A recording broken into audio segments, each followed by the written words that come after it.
Hello, welcome to Ken studies. हम verb का ये पार्ट 3 यानी आज लास्ट वाला पार्ट हम देख रहे हैं। 2 पार्ट पहले ही हम कवर कर चुके हैं।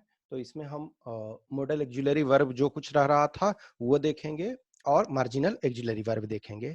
तो मॉडल ऑक्सिलरी वर्ब में नेक्स्ट जो है विल, इसके पहले हम सेल तक कवर कर चुके थे। इसमें है next will. Will is used in future tense with second person and third person. तो ये नॉर्मल आपने टेंस वाले पार्ट में देखा था कि हमको ये फ्यूचर टेंस में यूज करेंगे second person as well as third person के साथ। एग्जांपल जैसे है कि will you sing a song for me tomorrow, कि यानी कि कल क्या आप मेरे लिए गाना गाएंगे। या फिर जैसे है कि she will go to Patna tomorrow या डे आफ्टर टुमारो या मंडे, व्हाटएवर।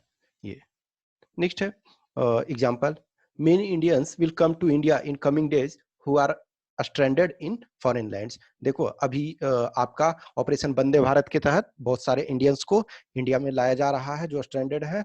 तो अभी फर्स्ट स्टेज में 15,000 के करीब को लाया जाएगा, फिर उसके बाद और धीरे धीरे लाया जाएगा।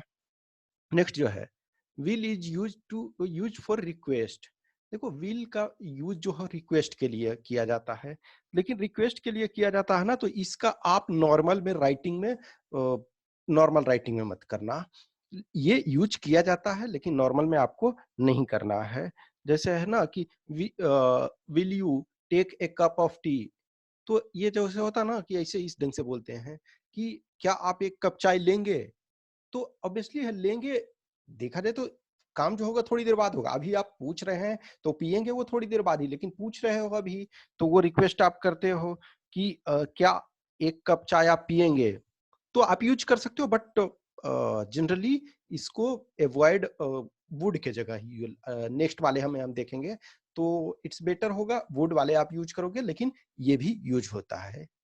नेक्स्ट है will I open the door, यानी कि कोई यदि आया है तो आप पूछते हो कि क्या मैं दरवाजा खोल दूं। तो ये आप यूज कर सकते हो। नेक्स्ट है will is used for telling the sense of compulsion और promise.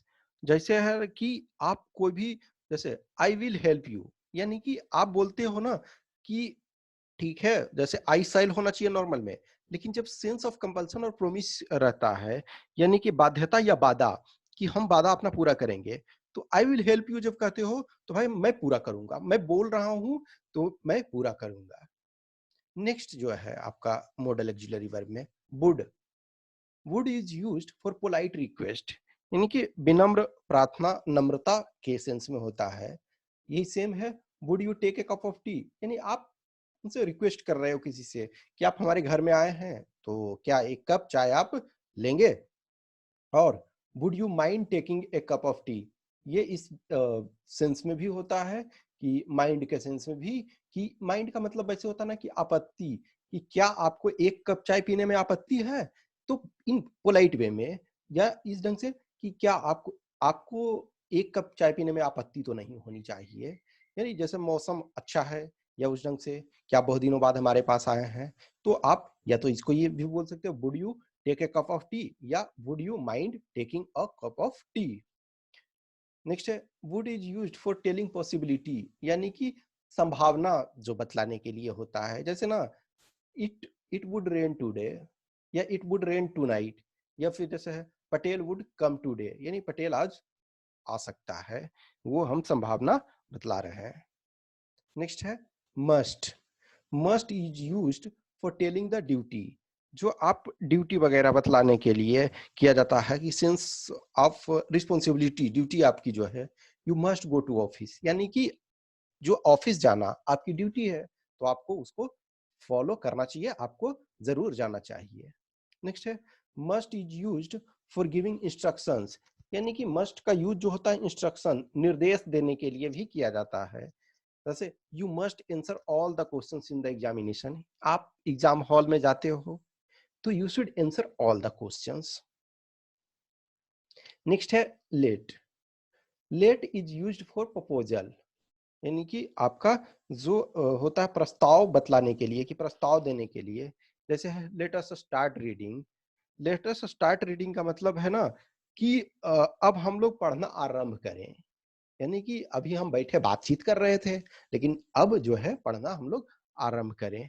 Let us go home, यानी कि अब हम लोग घर चलें। तो ये प्रस्ताव दिया जा रहा है। फिर नेक्स्ट है लेट प्लस मी, हिम, हर, देम, नेम डिनोट्स विश, इच्छा। जैसे लेट मी गो होम, तो यानी ये पूछ रहा है कि क्या मैं घर जाऊं या मैं घर जा सकता हूं, तो ये इच्छा है। नेक्स्ट आपका है अब मार्जिनल एक्सिलरी वर्ब। तो marginally modal auxiliaries, also called semi modal auxiliary verbs, they are marginal because they do not share all the properties of the others or do not do so regularly. Dare, need, ought to, used to are marginal axillary verb. तो ये generally चार जो होते हैं, चार को आपको marginal model axillary कहते हैं या मार्जिनल एक्सिलरी कहते हैं। आप ये जो होता है कि आपका एक तरह से ना सेमी मॉडल भी कहते हैं। सेमी मॉडल का मतलब है कि ये मॉडल एक्सिलरी वर्ब। एक और चीज है, देखो अब मॉडल एक्सिलरी वर्ब का स्पेलिंग में पहले वाले वीडियो में ई लिखा गया था, लेकिन उस चीज को इग्नोर करेंगे आप। ये एक्चुअल में मॉडल होता है, MODAL, मॉडल एक्सिलरी वर्ब। ठीक है, तो ये चारों होता है आपका मॉडल एक्सिलरी। इसमें है आउट टू। आउट टू जो होता है, it is used to tell the duty and used in place of should, यानी कि ड्यूटी बतलाने के लिए होता है, शुड की जगह हम इसको यूज करते हैं। Example, be out to read novel sometimes in order to understand the language, यानी कि हम लोग को कभी कभी जो है कि उपन्यास पढ़ना चाहिए ताकि हम लैंग्वेज भाषा को अच्छी तरह से समझ सकें। दूसरा जो आपका ये है marginal auxiliary, need not. It is used in the sense there is no need और requirement. Example, you need not go there in the club, यानी कि आपको जो क्लब जाने की जरूरत नहीं है, वहां आपका कोई काम नहीं है, तो आप ना जाएं तो ज्यादा बेटर है। नेक्स्ट है डेयर नोट। डेयर नोट का मतलब होता है, it is used in the sense to tell there is no courage. Courage हिम्मत के सेंस में किया जाता है कि यानी कि साहस नहीं है। तो example, no one had ever dared hit him before, यानी कि आज से पहले उसे मारने की हिम्मत किसी ने नहीं की थी, साहस किसी ने नहीं की थी। नेक्स्ट आपका लास्ट जो है used to. It is used to tell something as a habit in the past, यानी यूज टू का क्या मतलब होता है ना कि ये, जैसे I use to live in a room full of book. ठीक है, मैं पहले जहां रहता था वहां किताबें रूम में भरा हुआ था। जैसे आप बोलते हो ना कि बचपन में मैं साइकिल चलाया करता था, तो I use to ride bicycles in my childhood. तो ये इस सेंस में यूज होता है। तो वर्ब वाला हमने मेन वर्ब, आपका मॉडल एक्सिलरी वर्ब और मार्जिनल एक्सिलरी वर्ब ये कवर कर लिया। कमिंग वीडियोज में हम डिफरेंट एस्पेक्ट्स देखेंगे। और लेकिन मैं हिंदी मीडियम वाले स्टूडेंट्स को बोलूंगा कि आप टेंस के वीडियो को देखें, टेंस के चीजों को कवर करें। टेंस सबसे इंपॉर्टेंट है आपका, टेंस और बेसिक ग्रामर का। और नेक्स्ट जो हम लेक्चर कमिंग डेज में बनाएंगे उसमें सिंटैक्स बनाएंगे। तो सिंटैक्स भी इंपॉर्टेंट बहुत है सेंटेंस स्ट्रक्चर करने के लिए। यदि आपको अच्छा लगता है तो लाइक करें, कमेंट करें और अपने दोस्तों के साथ शेयर करें। और ये अब तक हमारा चैनल सब्सक्राइब नहीं है किया है तो सब्सक्राइब करें। Thanks for watching this.